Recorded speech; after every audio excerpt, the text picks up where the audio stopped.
embora o Edmond Safra tenha gostado da oportunidade, ele era um cara que era um grande gestor de risco. Uhum.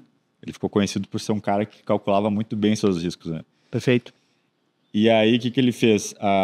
O mercado russo, por si só, até hoje, é arriscado. Sim. Naquela época, mais ainda. E, além disso, tinha uma pitada extra de que, logo que o fundo começou a operar, em janeiro de 96, 96 tinha eleição na Rússia.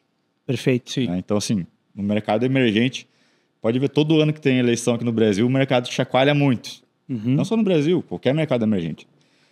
Então, na Rússia, a mesma coisa. Ainda mais naquela época, né? Porque qual era o contexto, né? Tinha um candidato de esquerda e um de direita. Sim. De direita era o Boris Yeltsin. Que era para a reeleição já. Era o atual presidente. Ele estava indo para a reeleição. E naquele momento, em 96, ele estava muito mal nas pesquisas. Sim. Tinha em torno de 5%, 6%, o que aumentava ainda mais o risco, porque o candidato da esquerda era um extremista que todo mundo achava que ele ia reverter todas as privatizações, tornar tudo estatal de novo, né? Ia trazer, de certa forma, o comunismo de volta. Tipo. No sentido de, tipo assim, o Boris Yeltsin, que quis privatizar tudo, não surtiu efeito, porque tá todo mundo pobre, desigualdade social e tal. E que era uma realidade, por isso que o candidato estava tão forte. Exato. A popularidade estava muito baixa porque o momento era difícil também, né? Ninguém tava todo mundo passando fome. Os números estavam contra o Yeltsin, né? Governo sem dinheiro. Exato. E aí que entra os famosos oligarcas, né? Que daí que ele surge. Porque o segundo processo de privatização era que eles programaram era justamente o empréstimo por ação. Então, esses caras que já tinham dinheiro, que eram amigos do rei, começaram a emprestar dinheiro para o governo, para o Boris Yeltsin, em troca de participação nas empresas estatais. Sim. E daí, para continuar esse processo, isso começou um pouco antes da eleição, em 94. Em 95 é a eleição, né? No final de 95, início de 96. Para continuar esse processo, eles começaram a financiar o candidato da direita. Sim. Né? E aí principalmente quando viram que ele ia muito mal nas pesquisas, né? Exatamente. Mas, de qualquer forma, nesse meio tempo, nosso amigo estava lá operando. Estava lá em busca de barganha. Bargain Hunter. Tava vendo oportunidades, pesquisando o mercado. Até porque enquanto o dinheiro não chegava, né? Sim, o grosso, né? O grosso do dinheiro, ele liberou acho que uns $500 mil inicialmente, só para, monta um escritório, contrata uma secretária, um analista e é isso. E aí ele começou nesse meio tempo que não tinha dinheiro, a pesquisar a ação, né? Sim. Pesquisar as ações, tentar achar oportunidades e achou, né? Tinha muita empresa barata. Aí a primeira oportunidade que ele viu para arbitrar, que ele operou muito bem, foi a discrepância de preço entre as ações ordinárias com as preferenciais. Perfeito. Né? Então, assim, ele viu, os preferenciais estavam pagando dividendo de 40%, e elas estavam, acho que 90%, 95% abaixo das ordinárias, né? 90%. 90%, porque elas não tinham direito a voto.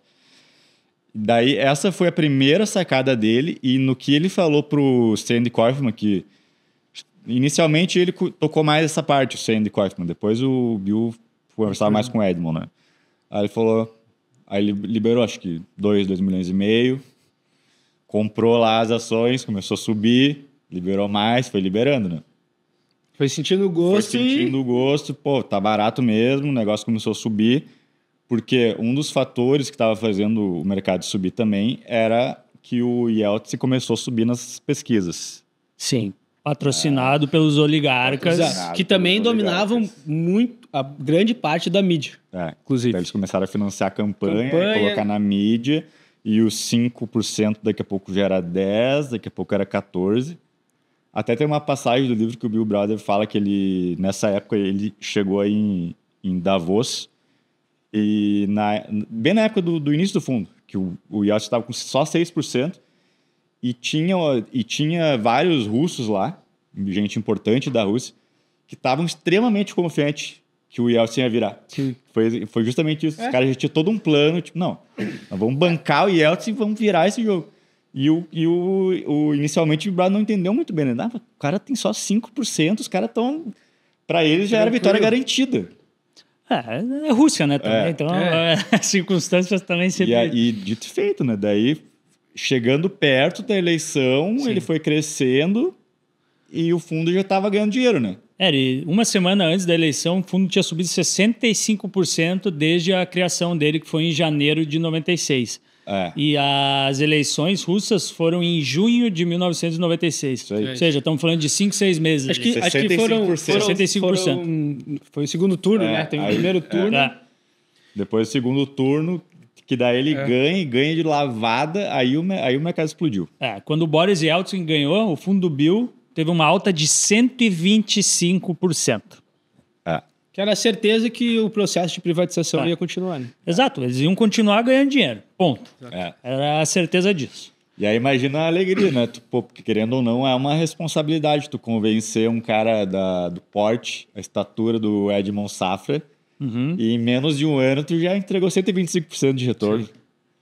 Um belo retorno, né? E aí, em agosto daquele ano, ele viu uma nova oportunidade, que era a Sidanco, né?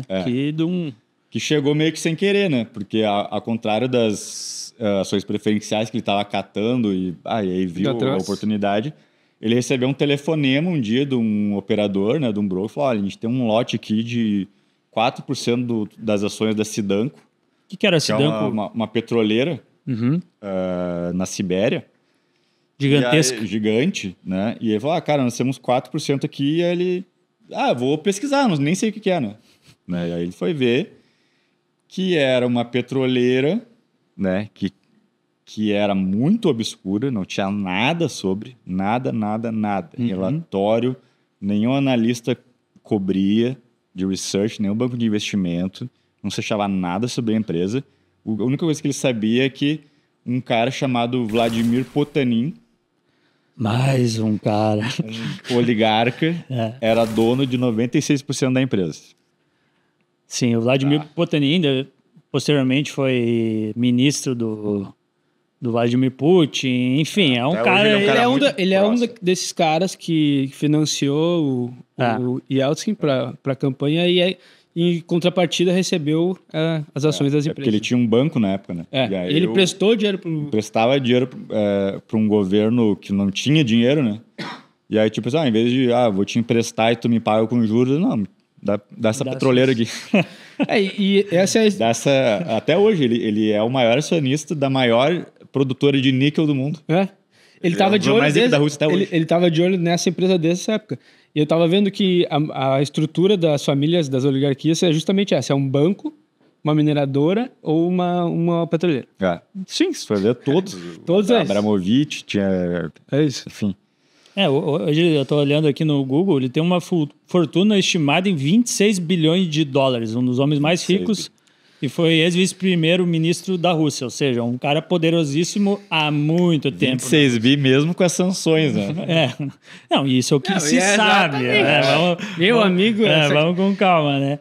E aí, bom, o que ele fez? Acabou vendo a oportunidade e acabou comprando uma parte da Sidanco, né?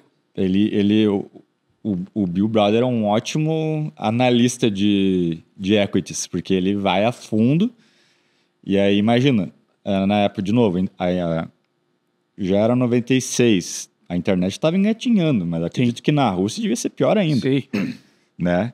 E aí ele falou, cara, não tinha nada e ninguém conhecia. Mas enfim, ele foi atrás, falou com executivos de outras petroleiras para ver se conhecia algo, não sei o quê. De tanto procurar e bater perna, achou um cara. Achou um cara lá, aleatório, assim. Falou, cara, conheço tudo de Sidanco, pode perguntar tudo. E aí mostrou para ele uma planilha com todas as petroleiras da Rússia, com todos os dados relevantes. Reservas de petróleo, faturamento, valuation, não sei o quê.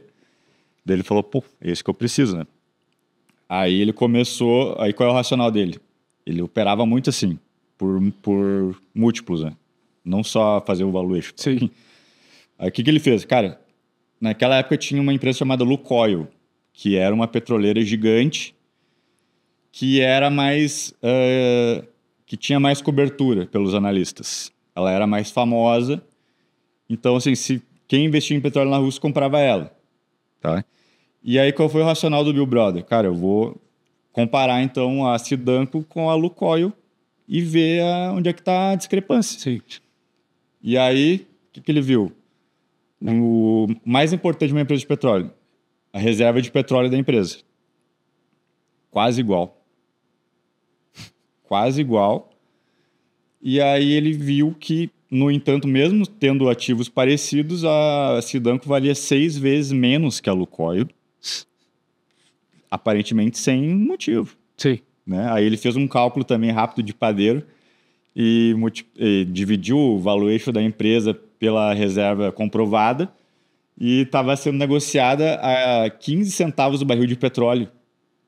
15 centavos de dólar. Sendo que na época o petróleo era negociado a $20. Uhum. Então aí já foi o alerta. Tipo, 15 centavos para $20. 6 vezes menos que a Lukoil. Aí qual foi o ultimato? Comparou com a British Petroleum, que é famosíssima. Sim. Sim. Daí ele viu que a British Petroleum valia 10 vezes mais que a Lukoil. Logo, a Sidanco tinha a mesma quantidade de petróleo que a BP e valia 60 vezes menos. Sim. Muito Aí defasado. foi um no-brainer, né? Foi uma coisa óbvia. Ele comprou 1,2% da empresa. Sim. Comprou, botou 11 milhões de dólares. Ele pagou $4 por ação. Foi a maior posição, assim. Né? Foi a maior posição na época do fundo. E a oportunidade era tão boa, quando ele falou pro Edmond Safra, o Edmond Safra quis comprar para ele também. Uhum. Além do fundo. Falou, não, deixa eu botar uma parte aqui na pessoa física. Deixa aqui para mim. Pegou a mesma quantidade. Não, e era tão bom porque rapidamente, logo depois, a própria British Petroleum comprou 10% de participação do Vladimir Potanin, né? Uhum. Que tinha 96. Que tinha 96 por um valor 600% maior.